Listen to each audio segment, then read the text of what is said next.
2026 February 28 ಮಧ್ಯಪೂರ್ವದ ಆಕಾಶದಲ್ಲಿ ಯುದ್ಧದ ಗದ್ದಲ ಕೇಳಿಸಿತು. ಅಮೆರಿಕ ಮತ್ತು ಇಸ್ರೇಲ್ ಸೇನೆಗಳು ಇರಾನ್ ದೇಶದ ಹಲವು ಸೈನಿಕ ಮತ್ತು ಅಣು ಕೇಂದ್ರಗಳ ಮೇಲೆ ಆಕಸ್ಮಿಕವಾಗಿ ಭಾರೀ ಏರ್ ಸ್ಟ್ರೈಕ್ ನಡೆಸಿದವು. ಈ ದಾಳಿ ಜಗತ್ತನ್ನೇ ಬೆಚ್ಚಿಬೀಳಿಸಿತು, ಏಕೆಂದರೆ ಇದು ಸಾಮಾನ್ಯ ದಾಳಿಯಲ್ಲ.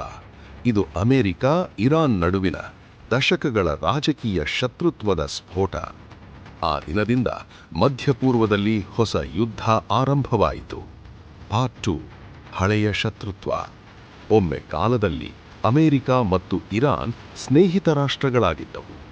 ಆದರೆ 1979ರಲ್ಲಿ ಇರಾನ್ನಲ್ಲಿ ನಡೆದ ಇಸ್ಲಾಮಿಕ್ ಕ್ರಾಂತಿ ನಂತರ ಎಲ್ಲವೂ ಬದಲಾಗಿದೆ.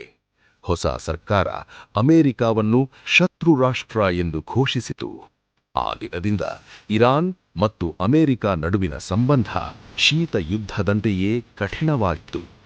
ಅಣು ಶಸ್ತ್ರಾಸ್ತ್ರಗಳ ವಿಚಾರ ಈ ವಿವಾದವನ್ನು ಇನ್ನಷ್ಟು ಉಗ್ರ ಮಾಡಿತು. ಪಾರ್ಟ್ 3, ಅಣು ಕೇಂದ್ರಗಳ ಮೇಲೆ ದಾಳಿ.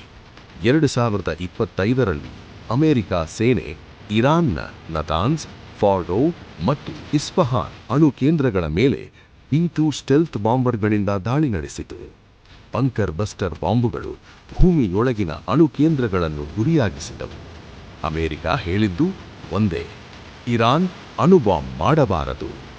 ಆದರೆ ಇರಾನ್ ಇದನ್ನು ದೇಶದ ಮೇಲೆ ನಡೆದ ನೇರ ಯುದ್ಧ ಎಂದು ಕಂಡಿತು. ಪಾರ್ಟ್ 4, 2026 ದೊಡ್ಡ ಯುದ್ಧ. 2026ರಲ್ಲಿ ಪರಿಸ್ಥಿತಿ ಮತ್ತಷ್ಟು ಕೆಟ್ಟಿತು. ಅಮೆರಿಕ ಮತ್ತು ಇಸ್ರೇಲ್ ಮತ್ತೊಮ್ಮೆ ಇರಾನ್ ಮೇಲೆ ಭಾರೀ ದಾಳಿ ನಡೆಸಿದರು. ಅದರ ಪರಿಣಾಮವಾಗಿ ಇರಾನ್ ಕೂಡ ಪ್ರತಿದಾಳಿ ಮಾಡಿತು. ಅಮೆರಿಕ ಸೈನಿಕ ತಾಣಗಳ ಮೇಲೆ ಕ್ಷಿಪಣಿ ದಾಳಿ, ಇಸ್ರೇಲ್ ನಗರಗಳ ಮೇಲೆ ಡ್ರೋನ್ ದಾಳಿ. ಇದರಿಂದ ಪೂರ್ಣ ಮಧ್ಯಪೂರ್ವ ಪ್ರದೇಶ ಯುದ್ಧ ಭೂಮಿಯಂತೆ ಮಾರ್ಪಟ್ಟಿತು. ಪಾರ್ಟ್ 5, ಹೋರ್ಮುಜ್ ಸಮುದ್ರದ ಸಂಕಷ್ಟ. ಇರಾನ್ ಮತ್ತೊಂದು ದೊಡ್ಡ ಹೆಜ್ಜೆ ಇಟ್ಟಿತು. ಸ್ಟ್ರೇಟ್ ಆಫ್ ಹೋರ್ಮುಜ್ ಎಂಬ ಪ್ರಮುಖ ಸಮುದ್ರ ಮಾರ್ಗವನ್ನು ನಿಯಂತ್ರಿಸಲು ಪ್ರಾರಂಭಿಸಿತು. ಈ ಮಾರ್ಗದ ಮೂಲಕ ಜಗತ್ತಿನ ಸುಮಾರು 20% ತೈಲ ಸಾಗಣೆ ನಡೆಯುತ್ತದೆ. ಇದನ್ನು ಬಂದ್ ಮಾಡಿದರೆ ಪೂರಾ ಜಗತ್ತಿನ ತೈಲ ಬೆಲೆ ಏರುತ್ತದೆ. ಹೀಗಾಗಿ ಈ ಯುದ್ಧ ಕೇವಲ ಮಧ್ಯಪೂರ್ವದ ಸಮಸ್ಯೆ ಅಲ್ಲ, ಪೂರಾ ಜಗತ್ತಿನ ಆರ್ಥಿಕತೆಗೆ ಹೊಡೆತ. ಪಾರ್ಟ್ 6, ಇರಾನ್ ಜನರ ಸಂಕಷ್ಟ. ಯುದ್ಧದ ಪರಿಣಾಮ ಇರಾನ್ ದೇಶದ ಜನರಿಗೆ ಭಾರೀ ಕಷ್ಟ ತಂದಿತು. ಹಣದ ಮೌಲ್ಯ ಕುಸಿತವಾಯಿತು. ಹೊಸ 10 ಮಿಲಿಯನ್ ರಿಯಾಲ್ ನೋಟು ಹೊರಬಂದಿತು. ಆದರೆ ಅದು ಕೇವಲ ಸುಮಾರು $7 ಮೌಲ್ಯ ಮಾತ್ರ. ಬ್ಯಾಂಕ್ ಮುಂದೆ ಸಾಲುಗಳು, ಜನರಲ್ಲಿ ಭಯ, ಆರ್ಥಿಕ ಸಂಕಷ್ಟ. ಯುದ್ಧದ ನಿಜವಾದ ಬೆಲೆ ಸಾಮಾನ್ಯ ಜನರು ಕೊಟ್ಟರು. ಪಾರ್ಟ್ 7, ಜಗತ್ತಿನ ಭಯ. ಈ ಯುದ್ಧ ಮತ್ತೊಂದು ವಿಶ್ವಯುದ್ಧಕ್ಕೆ ಕಾರಣವಾಗಬಹುದು ಎಂಬ ಭಯ ಜಗತ್ತಿನ ನಾಯಕರಲ್ಲಿ ಮೂಡಿತು. ರಷ್ಯಾ, ಚೀನಾ, ಯುರೋಪ್ ದೇಶಗಳು ಎಲ್ಲರೂ ಯುದ್ಧ ನಿಲ್ಲಿಸಿ ಎಂದು ಕರೆ ನೀಡಿದರು.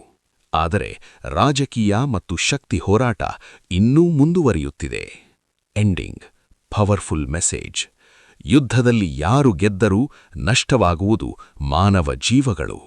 ರಾಜಕೀಯ ನಾಯಕರು ಯುದ್ಧ ಆರಂಭಿಸಬಹುದು, ಆದರೆ ಅದರ ನೋವು ಅನುಭವಿಸುವವರು ಸಾಮಾನ್ಯ ಜನರು. ಅಮೆರಿಕ ಇರಾನ್ ಯುದ್ಧ ನಮಗೆ ಕಲಿಸುವ ದೊಡ್ಡ ಪಾಠವೇನೆಂದರೆ, ಶಾಂತಿ ಯಾವಾಗಲೂ ಯುದ್ಧಕ್ಕಿಂತ ಶ್ರೇಷ್ಠ.